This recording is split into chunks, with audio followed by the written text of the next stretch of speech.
Buenos días, en esta ocasión en un libro cada mes vamos a continuar con el documento Gestión de Operaciones de Domingo Pérez Mira, pero en esta ocasión vamos a abordar el capítulo 4, Planificación de la capacidad de los recursos, específicamente en el numeral 4.2, un ejemplo de cálculo de capacidades. En el video anterior se presentó un ejemplo de MRP, en tanto que aquí haremos un ejemplo de cálculo de capacidades. Iniciemos entonces. Supongamos que el producto final es el producto A, y este producto está compuesto de una unidad del componente B y 2 unidades del componente C. A su vez, el componente B está compuesto por una unidad del componente D y 2 unidades del componente E. Lo mismo ocurre con el componente C, que está compuesto por una unidad de E, 2 unidades de F, 2 unidades de G y una unidad de H. Por lo tanto, estas son materias primas que compramos, que nos llegan a la empresa, y en la empresa pues fabricamos el componente B, el componente C y el producto final, el producto A. Tenemos también una información inicial que nos indica que para el producto A el tamaño del lote es de 5 unidades, el plazo de fabricación 2 semanas, una operación de montaje para ese producto que se hace en el centro de trabajo S1 y que requiere 4 horas de fabricación por cada uno de ellos. Asimismo, este componente B, su tamaño de lote es de 10 unidades, el tamaño de lote de producción, plazo de fabricación 1 semana, también requiere solo una operación que es de torneado, que se realiza en el centro de trabajo S2 y requiere 5 horas de fabricación. Y para el caso del componente C, el tamaño de lote de producción de este componente es 15 unidades, el plazo de fabricación 3 semanas y este componente requiere 3 operaciones, una operación de torneado, una de fresado y una de montaje. La de torneado se realiza en el centro de trabajo S2, la de fresado en el centro de trabajo S3 y la de montaje en el centro de trabajo S1. Y aquí está el tiempo que requiere cada una de esas operaciones. O dicho de otra manera, las horas de fabricación necesarias. También tenemos una tabla con las órdenes de fabricación. Seguramente a partir del ejercicio de MRP obtuvimos esta tabla de órdenes de fabricación, la cual nos dice que en la semana 1 se requiere ordenar 15 unidades del componente C, en la semana 2 se requiere ordenar 10 unidades del componente B, en la tercera semana se requiere ordenar 5 unidades del producto A y 15 del componente C, y ahí está la información para la semana 4, 5 unidades del componente A del producto A y 10 unidades del componente B. En la semana 5 se requiere ordenar 10 unidades del componente B y en la semana 6 se requiere ordenar para fabricación 10 unidades del producto A. Aclaremos aquí que no me refiero al MRP, el ejemplo de los sacapuntas, porque es muy diferente, este es otro producto diferente, ¿no? Pero que a partir del MRP es que puede obtenerse las órdenes de fabricación de los diferentes productos o los diferentes artículos. Enseguida tenemos una tabla que nos permitirá hacer el cálculo de requerimiento de capacidades. En esta tabla están los centros de trabajo, S1 donde ocurre el montaje, el centro de trabajo S2 donde ocurre el torneado y el centro de trabajo S3 donde ocurre el fresado. Una columna en la cual vamos a colocar cada uno de los artículos, por ejemplo el artículo A, pero también el artículo B y el artículo C. Y tenemos también el horizonte de planeación a 6 semanas. Tenemos estas 6 semanas aquí en esta tabla. ¿Qué artículos vamos a colocar en esta columna?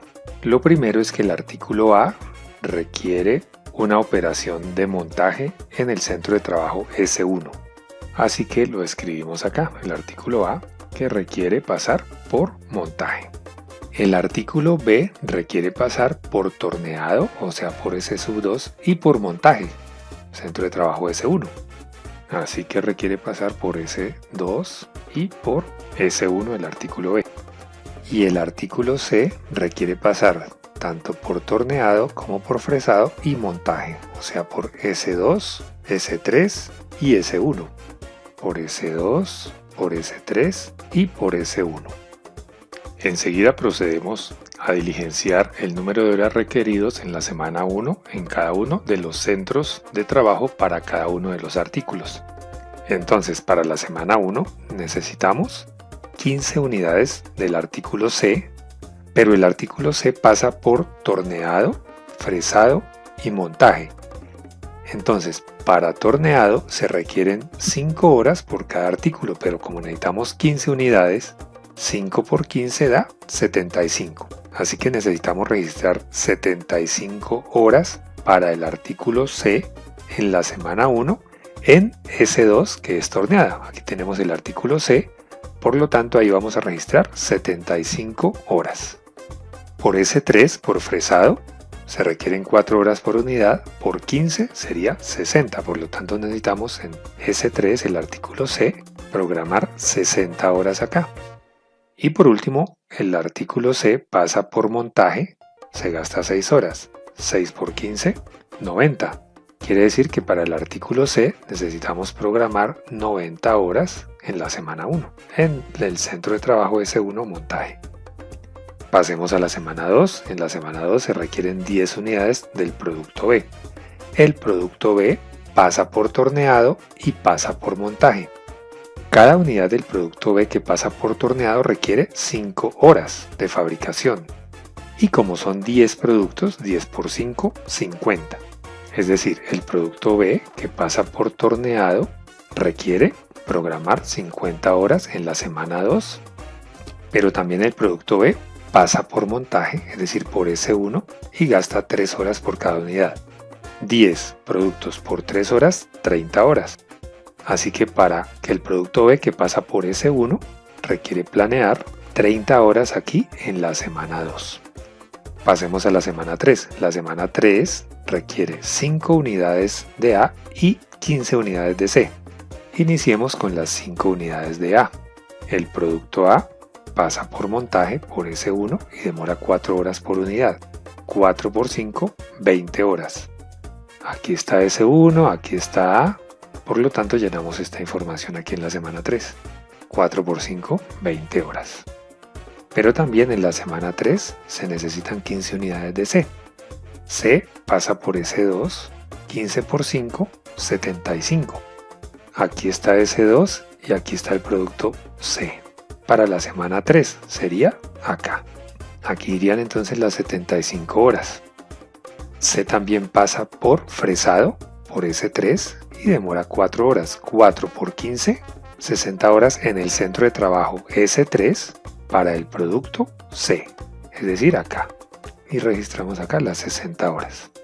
Pero también esas 15 unidades deben pasar por montaje, por S1 y demora 6 horas. 6 por 15, 90. Entonces, por montaje para el producto C, colocamos aquí entonces ese tiempo. 90 horas programamos aquí en la semana 3. En la semana 4 necesitamos 5 unidades de A y 10 unidades de B. Empecemos por las 5 unidades de A. A pasa por S1 y demora 4 horas. 4 por 5, 20 horas. Es decir, por S1 pasa el producto A y diligenciamos la información aquí en la semana 4, 20 horas. Pero también en la semana 4 se requieren 10 unidades de B. Como B pasa por torneado, o sea por S2 y demora 5 horas, 5 por 10, 50, entonces tenemos S2, B y vamos a programar acá esas 50 horas. Listo, acá las tenemos. Pero el producto B también pasa por montaje, es decir, por S1, demora 3 horas. Como son 10 unidades, 10 por 3, 30 horas, que vamos a colocar entonces en S1. Para el producto B vamos a registrar esas 30 horas. Listo. En la semana 5 necesitamos 10 unidades de B. B pasa por S2, 5 horas por cada unidad, 5 por 10, 50. Aquí tenemos S2, el producto B y la semana 5. Entonces ahí programamos esas 50 unidades. Pero también esas 10 unidades que se requieren en la semana 5 pasan por S1, 3 horas, 10 por 3, 30. Aquí tenemos S1, el producto B en la semana 5. Y ahí registramos esas 30 horas. Y por último, en la semana 6 necesitamos 10 unidades de A. Y A pasa por S1 y demora 4 horas por unidad. 4 por 10, 40. Entonces por S1 pasa A en la semana 6. Y ahí registramos esas 40 horas que queremos programar. y ya tenemos ahí el cálculo de requerimiento de capacidades para las 6 semanas del horizonte de planeación. Pasamos ahora a la tabla que se llama periodificación de cargas a lo largo del plazo de fabricación. Pero, ¿cuál es la razón de la periodificación de cargas? Podemos ver que en algunas semanas hay una concentración mucho mayor de cantidades de horas que se quieren programar. Entonces intentaremos repartirlas un poco mejor a lo largo de estas semanas. Y vamos a empezar con el artículo A. De hecho, voy a copiar estos mismos artículos en el mismo orden en la tabla de periodificación de cargas. Aquí, ABC, B, CC. Recordemos que el producto A tiene un plazo de fabricación de 2 semanas. Por lo tanto, estas 20 unidades de la semana 3 la puedo repartir entre las semanas 3 y 4. Aquí y aquí ya quedaron repartidas esas horas. Repartamos ahora estas otras 20 horas. Tendría entonces que 10 horas acá y 10 horas acá. En realidad acá voy a de una vez dejar 20 horas, ¿no? 20 horas que es la suma de esas dos. Repartamos ahora estas 40 horas. Como tenemos un plazo de 2 semanas, las podemos repartir en 2 semanas. 20 horas aquí en la semana 6 y 20 horas en la semana 7. Bueno, se nos sale del periodo de planeación, pero no importa. Repartamos ahora para el artículo B del centro de trabajo S1 montaje. Tenemos acá 30 horas, pero resulta que el plazo de fabricación de B es una semana. 30 horas en la semana 2, 30 en la semana 4 y 30 en la semana 5. Entonces 30, 30 y 30. Vamos ahora con el producto C, que tiene 90 horas asignadas en la semana 1 y 90 en la semana 3, pero el producto C tiene 3 semanas de plazo de fabricación. Tomemos entonces este primer 90 de la semana 1 y repartámoslo acá.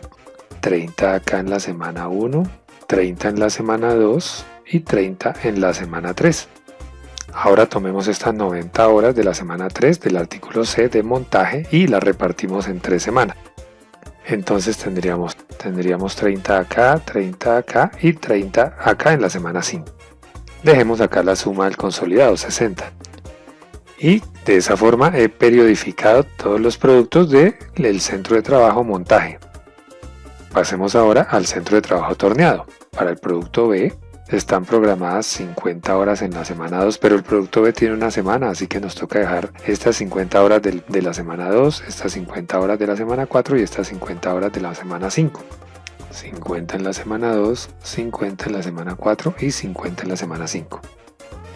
El otro artículo de torneado sería este artículo C, y este artículo C tiene 3 semanas de plazo de fabricación. Así que puedo repartir estas 75 horas de la semana 1 en 3 semanas. Es decir, nos quedarían 25 horas en cada una de las semanas 1, 2 y 3. 25 en la semana 1, 25 en la semana 2 y 25 en la semana 3. Lo mismo hago con estas 75 horas programadas en la semana 3. Voy a repartirlas 25 en la semana 3, 25 en la semana 4 y 25 en la semana 5. Pero acá voy a dejar de una vez la suma. 25 más 25, 50. Listo, ahí nos quedó. Y por último el centro de trabajo S3 fresado, en el cual se produce el artículo C. Recordemos que tenemos 3 semanas de plazo de fabricación. Así que puedo tomar estas 60 horas y dividirlas en 3 partes, en 3 semanas, 20, 20 y 20. 20, 20 y 20. Puedo hacer lo mismo con estas 60 horas que están en la semana 3, repartirlas para las semanas 3, 4 y 5. 20 aquí en la semana 3, 20 aquí en la semana 4 y 20 aquí en la semana 5. Y puedo dejar de una vez aquí el total, 40 horas. Listo. Y así tenemos entonces la tabla de periodificación de cargas a lo largo del plazo de fabricación. De esta forma tenemos entonces más repartidas las horas en las diferentes semanas. Entonces, para consolidar las horas en cada uno de los centros de trabajo, voy a revisar las cargas asociadas de cada artículo que se realicen en cada centro de trabajo. Por ejemplo, las cargas asociadas a los artículos que se realizan en el centro de trabajo S1 sumarían 30 en la semana 1. Por lo tanto, voy a registrar acá 30 horas programadas. En la semana 2, en la sección de montaje en S1, serían 60 horas programadas, las registro aquí. Y ahí me quedaron las 60 horas. me devuelvo aquí y veo que en el centro de trabajo S1, en la tercera semana, tengo un total de 70 horas, que las voy a registrar acá en la tercera semana. Listo. Para la semana 4, me doy cuenta que el total de horas son 80 para el centro de trabajo S1, para montaje. Y esas las registro aquí en la semana 4. Y ahí las tengo. Para la semana 5, centro de trabajo S1, tenemos 70 horas programadas. Y aquí las tenemos. Y por último tenemos que para el centro de trabajo S1 nos da 20 horas programadas en la semana 6. Que las colocaremos acá. 20 horas. Y de esa manera hemos consolidado el número de horas programadas para el centro de trabajo montaje S1. Hagamos lo mismo para el centro de trabajo S2 torneado. Para la semana 1 consolidaríamos 25 horas y las colocamos acá en la semana 1 de torneado. Para la semana 2, para el centro de trabajo de torneado serían 75 horas. Aquí están. Para la semana 3 tendríamos 50 horas que las registraremos acá. Listo. Para la semana 4 del centro de trabajo torneado tendríamos 75 horas. Aquí están. Para la semana 5 tendríamos también 75 horas en el centro de trabajo S2 torneado. Y las vamos a registrar aquí en este espacio. Aquí las tenemos. Y para la semana 6 no tenemos horas programadas para el centro de trabajo S2 torneado. Finalmente pasemos al centro de trabajo S3 fresado. En la semana 1 tendríamos 20 horas, en la semana 2 20, en la semana 3 40, en la semana 4 20 y en la semana 5 20 horas. ¿Por qué? Porque el único artículo que pasa por fresado es el artículo C. De hecho, el artículo C es el único que pasa por los 3 centros de trabajo. El artículo A solo pasa por montaje, el artículo B pasa por torneado y montaje, pero el artículo C sí pasa por torneado, fresado y montaje. Entonces lo que hacemos es copiar estas mismas horas programadas aquí en fresado, en la tabla consolidada de las cargas asociadas a cada centro de trabajo. Teniendo ya las cargas asociadas a cada centro de trabajo, comparamos esto con la capacidad de cada uno de ellos. Supongamos que la disponibilidad en cada uno de los centros de trabajo es 70 horas semanales. Grafiquemos entonces el comportamiento planeado de las horas a utilizar para el centro de trabajo S1 montaje. Tendríamos entonces lo siguiente: 30 horas para la semana 1, 60 horas para la semana 2, 70 horas para la semana 3, 80 horas para la semana 4 en el centro de trabajo montaje, 70 horas para la semana 5 y 20 horas para la semana 6. Pero si tenemos una capacidad de 70 horas a la semana, tendremos entonces que tomar aquí parte de las horas programadas en la semana 4 y llevarlas o a la semana 2 o a la semana 1. O también podríamos pensar en contratar horas extras, en fin, cualquier otra medida. Pero lo importante aquí es detectar que en la semana 4 vamos a tener dificultades para poder cumplir con las 80 horas programadas de trabajo en el centro de trabajo montaje. Así que esto nos permite tomar medidas antes de que llegue el problema. ¿Cuál sería el gráfico para torneado? Para el centro de trabajo torneado tendríamos 25 horas programadas en la semana 1, 75 horas programadas en la semana 2, 50 horas programadas en la semana 3, 75 horas programadas en la semana 4 y 75 horas programadas en la semana 5. Y ahí tenemos el gráfico del número de horas programadas para torneado, que la sexta semana es 0. ¿Qué podemos entonces concluir de allí si sabemos que tenemos 70 horas disponibles a la semana?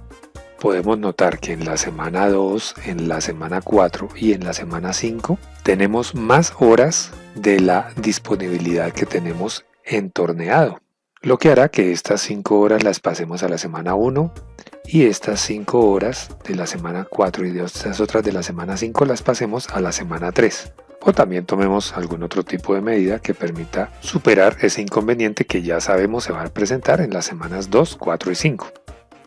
Grafiquemos ahora el centro de trabajo fresado para las 6 semanas. El centro de trabajo S3 fresado programó 20 horas en la semana 1, 20 horas en la semana 2, 40 en la semana 3, 20 en la semana 4 y 20 en la semana 5. Aquí tenemos el gráfico, que a propósito se llamaría carga de trabajo sección S3 fresado. Ya le hemos puesto acá el nombre a cada uno de estos gráficos y el nombre a cada uno de los ejes, horas y semanas. Pero volviendo al gráfico de carga de trabajo de la sección S3, si esta línea roja fuera la capacidad, entonces en este caso la sección 3 está siendo subutilizada. O tal vez cuando se planeó, se consideró dejar igual que las demás capacidades de los demás centros de trabajo y las dejaron con 70 horas a la semana, pero finalmente resultó que este centro de trabajo está siendo subutilizado. Eso nos permite ver también 4 situaciones. Si tuviéramos, por ejemplo, estas 4 situaciones, diríamos, por ejemplo, para la situación 1 que este sería un sistema con problemas puntuales de capacidad. Es decir, de vez en cuando puede pasarse de la capacidad disponible, pero tiene espacio para tomar medidas. Para la situación 2 podríamos decir que este sería un sistema con funcionamiento correcto. La situación 3 es un ejemplo de un sistema sobredimensionado, es decir, las dimensiones del sistema están muy por encima de lo que realmente se necesita, en tanto que la situación 4 podría denominarse un sistema infradimensionado, porque la capacidad del sistema está muy por debajo de las necesidades de capacidad requeridas. Entonces, volviendo a la situación 1, sistema con problemas puntuales de capacidad, diríamos que este sistema productivo presenta el problema de que en determinados periodos la capacidad necesaria que está representada en las barras supera la disponible. Probablemente se podrá resolver con un reajuste de las órdenes de producción. Para la situación 2, el sistema con funcionamiento correcto, los recursos disponibles superan ligeramente las necesidades. En la situación 3, con un sistema sobredimensionado, las necesidades de capacidad están muy por debajo de la disponibilidad. Hay un exceso de recursos para las tareas que se realizan. Y para la situación 4, el sistema infradimensionado, diríamos que las necesidades de capacidad están muy por encima de la disponibilidad. Faltan recursos durante todos los periodos. Pensemos entonces qué métodos hay para superar la falta de capacidad. Esto es lo que sigue en este documento. Métodos para resolver el problema de la falta de capacidad. Una alternativa es el reajuste temporal de las órdenes de producción. Otra alternativa es reajuste de los tamaños de los lotes. Otra puede ser variar el nivel de personal. Otra puede ser la sobreutilización de los recursos, ya sea aumentando la velocidad de producción o aumentando el número de horas que el recurso está en funcionamiento. Otra alternativa es uso de rutas o procesos alternativos. Otra es variaciones en el volumen de stock. Otra es retraso en la entrega y otra es flexibilidad del personal. Lo siguiente que presenta este documento es un ejemplo del MRP2. Pero este video va hasta este ejemplo de la planeación de requerimiento de capacidad. Gracias y hasta pronto.